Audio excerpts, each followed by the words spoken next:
What's going on, everybody? Welcome back to the channel. Gibbon here today with sort of slightly different video. It's just kind of me sat in front of you having a bit of a conversation with you, as opposed to sort of a gameplay commentary or something to that effect. It's been a couple of days since I've uploaded a video. Unfortunately, work has just been massively hectic. It has been just busy to the point where I've just not so much had the time. I've just been too tired, and I thought if I tried to do a video, it's not going to come up as well as what I want it to. But there's a few things obviously that I want to discuss. There's some things obviously that have gone in the background within esports gaming and just things in general online, YouTube and stuff like that, and just kind of wanted to touch on them a little bit and have a chat about them really and give my 2 cents and opinion. Now obviously we're days past the actual incident itself now, but Phizzurp was unfortunately killed in a car accident, and so was his friend Marcellus Johnson, and also, well, not and also, his girlfriend managed to survive, and she tweeted a video about it to let everybody know. Now, while this is a tragedy and it's extremely sad that 2 young men have lost their life, and I feel for Phizzurp's family, I also feel for Marcellus's family. I think, if I'm honest, I don't think that gentleman's name is being mentioned enough at this moment in time.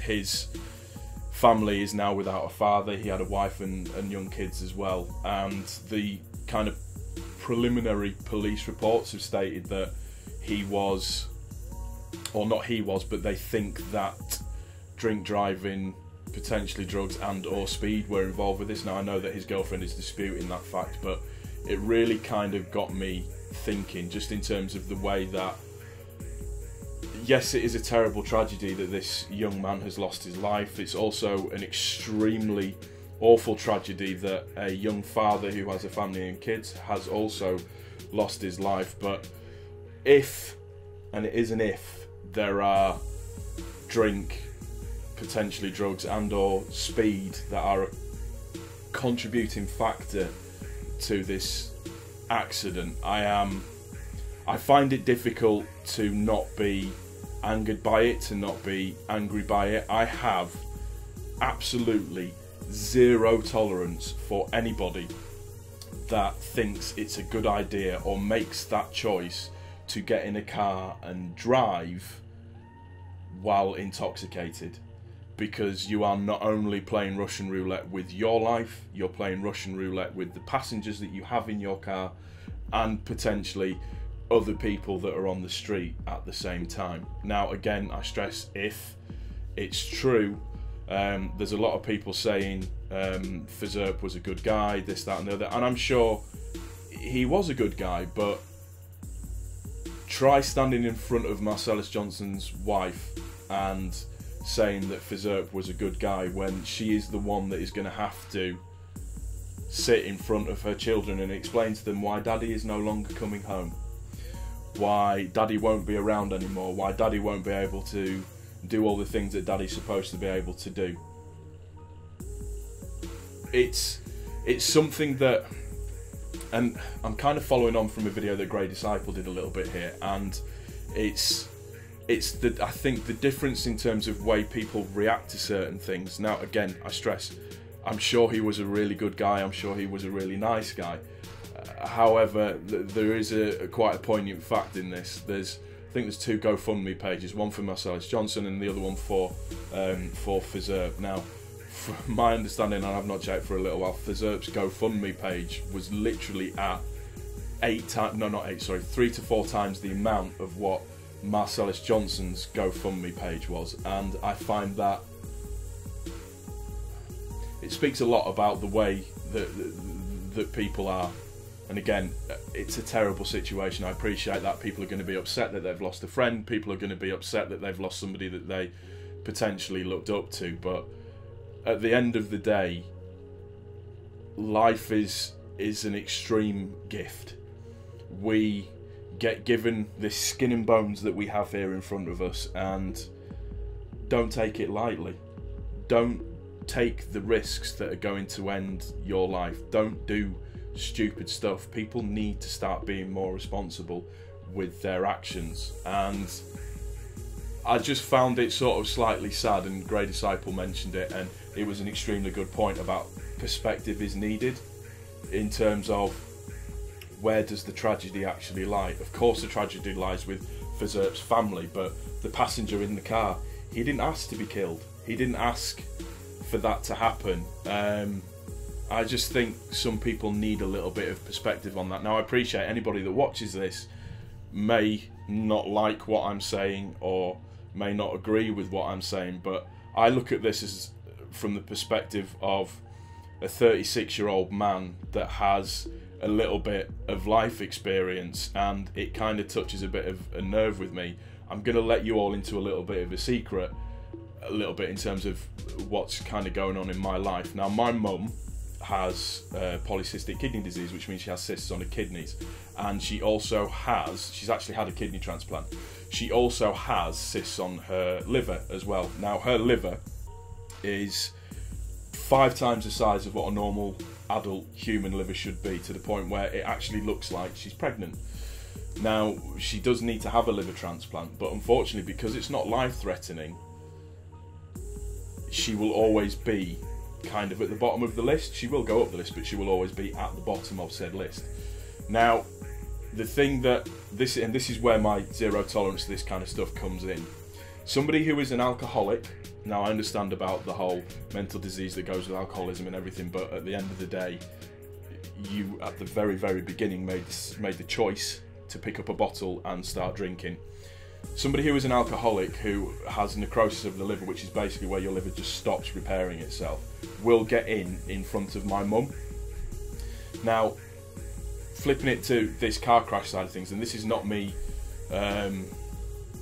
demonising Phizzurp in any way, but if he had had a problem, i.e. he'd damaged his liver to an extent where it needed a liver transplant ASAP, otherwise he was going to die, and he'd managed to survive through that, he would have gotten a liver before somebody who was on a liver transplant list, because his position was considered life-threatening.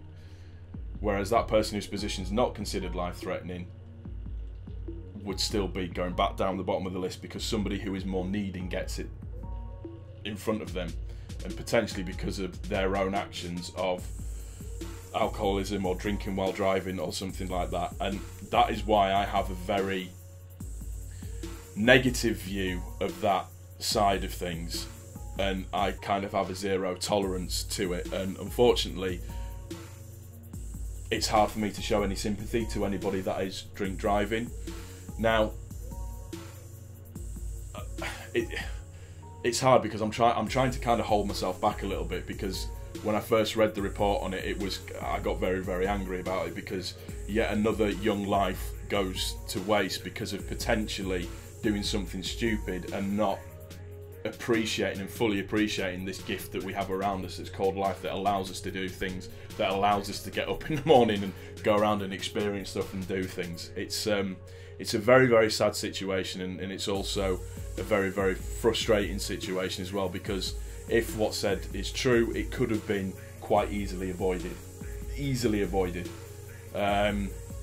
Thoughts and prayers obviously to Phizzurp's family, but also as well to Marcellus Johnson's family, to his wife and to his children, who are never going to get to see their dad, their husband again, and also for his parents, who are never going to get to see him again. I've said Marcellus Johnson's name quite a lot, and I've done it on purpose, because I feel throughout all of this his name's not been mentioned enough, and I think that's a little bit sad. There wasn't just one person in the car that died, there was 2, and it's important to remember that. I was going to talk about a couple of other things, but I think that I've kind of gone on enough. I mean, I will briefly mention it. Obviously, looking on YouTube, you've seen the whole slightly lighter-hearted thing in terms of the whole Zoe Burgher thing, and a lot of people hating on her for what she's actually managed to do.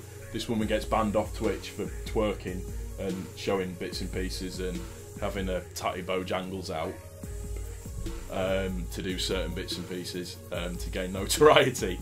She then goes on to YouTube, and her subscriber count is just through the roof. Now, we all know why. It's little prepubescent boys that are having the ability to see a little bit of ass for the first time, a little bit of titty for the first time, and it's all very, very exciting. And people have been knocking her for it.